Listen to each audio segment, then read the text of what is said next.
taking time to do a little TLC on the house here before we get it listed and on the market, and taking some time here between clients to get those projects done. Got some stuff coming up this weekend and going into next week and first week of June in Wisconsin. So I wanted to take advantage of about a day or two window here that we have to get some stuff done. So this evening, while I was buttoning stuff up, I was actually speaking with a gentleman that I had looked at his property last week, walked his property, and he had some. He's a local gentleman, and had some food plot questions. And I explained to him over the phone, I don't really ever give those recommendations unless I put my boots on the ground through my analysis package. But he was coming out of a pretty heavy select cut, I'll say, but it was almost a clear cut on a parcel here. So ran over, met with him, had a good chat, and just trying to give him some pointers and heading in the right direction. And we will be doing a full analysis on that property now, and that is something that I wanted to take time tonight here and chat about, is the importance of knowing where and when to plant these food plots and how to go about making sure that each step is correct. This gentleman, for example, we'll use this parcel tonight as a topic of discussion, but I see these quite often. This one here, a dynamite property, heavy cut, hasn't been cut since 1992, and had some really nice marketable timber, and they decided before they had reached out to me and to really cut it heavy. And now what they're left with is the old topic of, like I always have touched on in the past with you guys, is the habitat is going to be the same across the entire 160 acres. So with that said, it's a little bit tricky as far as what is left to create some structure. And the only good thing about that project, as far as what is left, is they did leave enough trees, and the right trees. Maybe not in the specifically the points that I would have we would have marked out for not cutting or not cutting as hard if the design would have been done prior to the cut.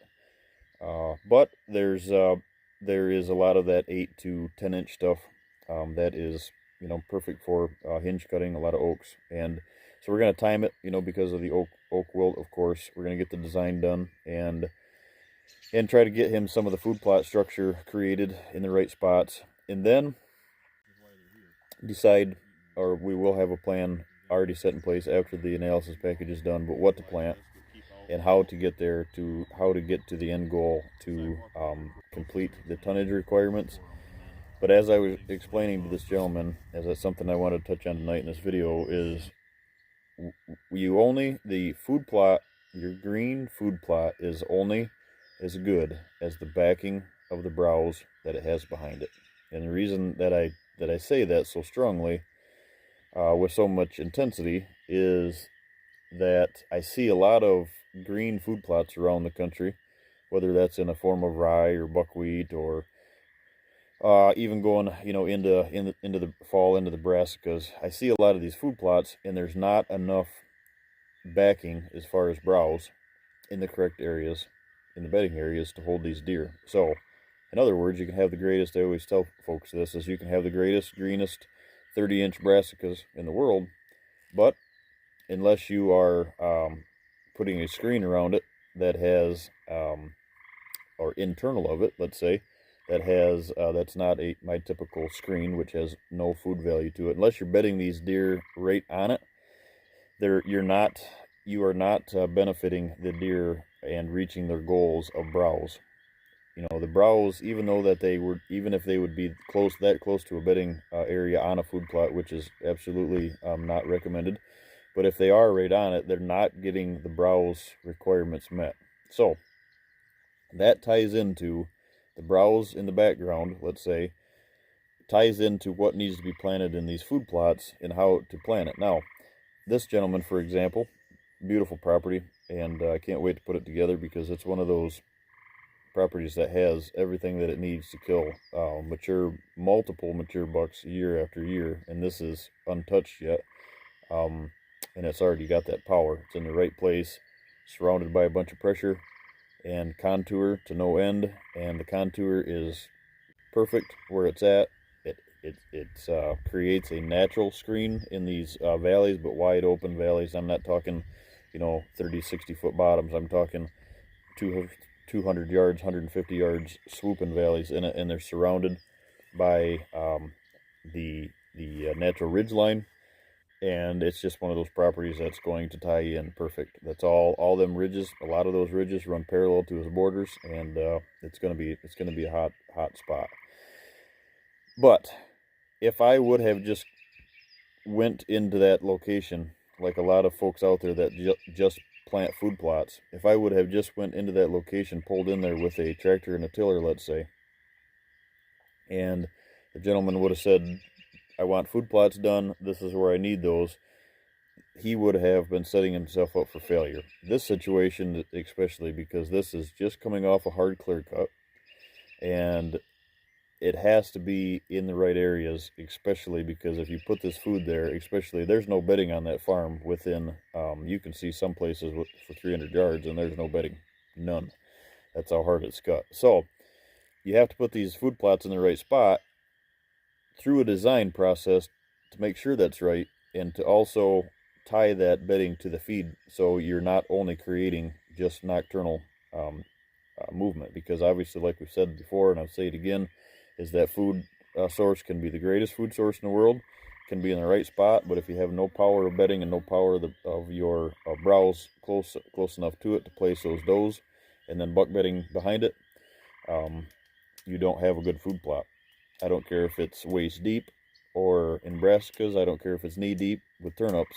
If the bedding power is not there and the browse level is not being met, it's not a good food plot in my eyes. Not that they're saying they're not eating it, but they're not eating it in it during the right hours of the day. So them being in it and them going past your hunting locations all tie into this.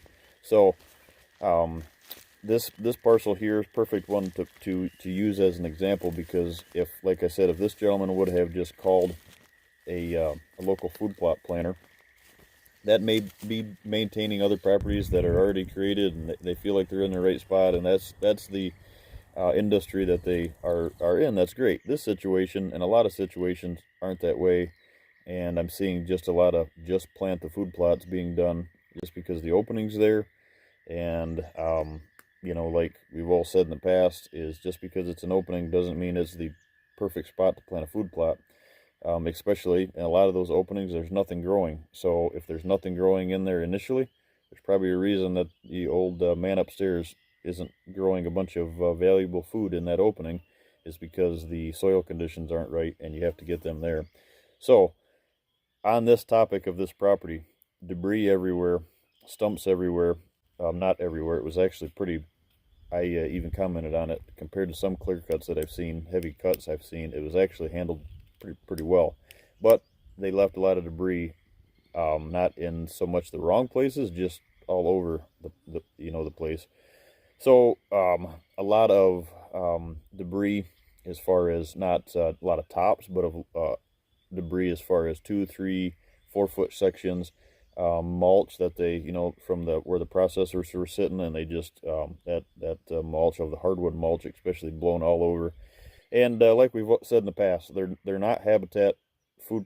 They're not habitat food plot deer. Not that they don't deer hunt themselves, but they're not taking the time to meet your design in most cases. So they're there for a production reason, and when they leave, it's your responsibility to go in, clean these spots up to make those work, whether that's trying to get regrowth back in there, whether that's planting food plots.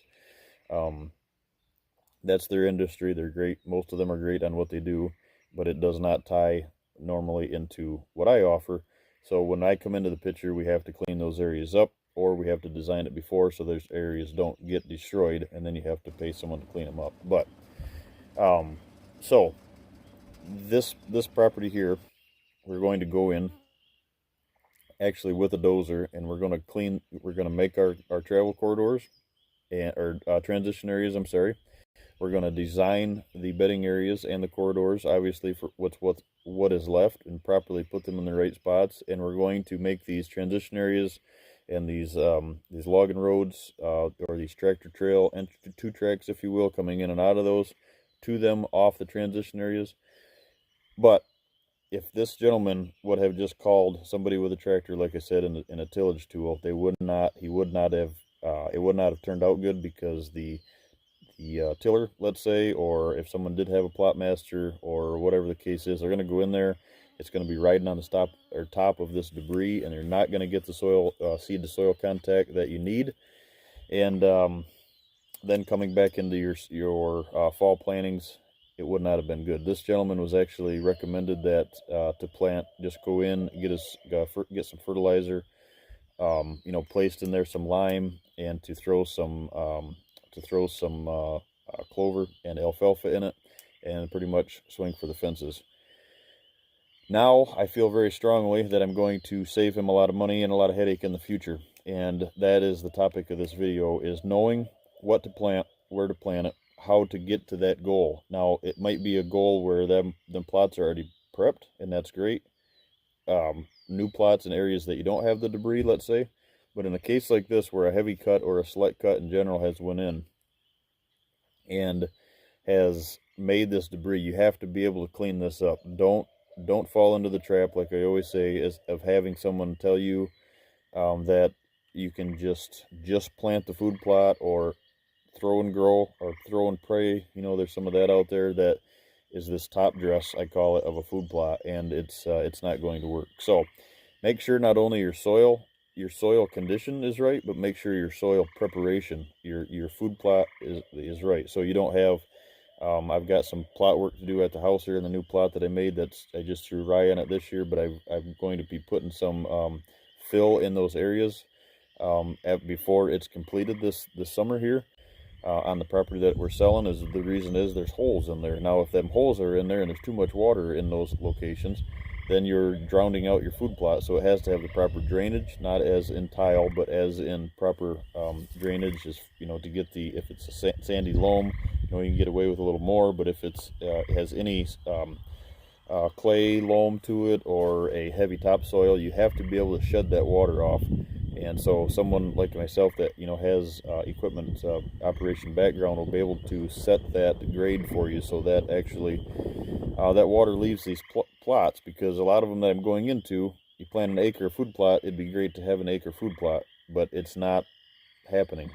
What's happening is half of it's underwater, because it's not the fill isn't brought up, or it's just 60 feet, 80 feet, 100 feet from where it could have been, up a little bit higher and drier. So all that ties into it. Before the foundation is set into a food plot, you're going to waste a lot of money. You could waste a lot of money by taking the wrong recommendations on what to plant, where to plant it, on the wrong soil conditions, if these plots aren't prepped and cleaned of the debris and made so you can get that rye and buckwheat planted in there. And then if you are going down the road of which we recommend going down the road of this buffalo system planting, or using this buckwheat and rye as your mulch in these plots, huge success rates.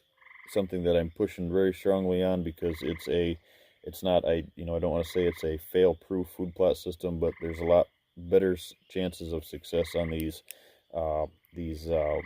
plots, because like I've said in the past, a lot of the food plot guys are not farmers, are not big ag guys, and there's a lot of failed food plots that happen. And right now is the perfect time of the year to watch these plots being set in place. And especially, like a lot of the around the country got hit with a big rainstorm last week, and these plots are going to be replanted because they weren't high and dry, and they are underwater now. Certain areas, obviously, it's way more water than normal, and a lot of people probably didn't plan on that.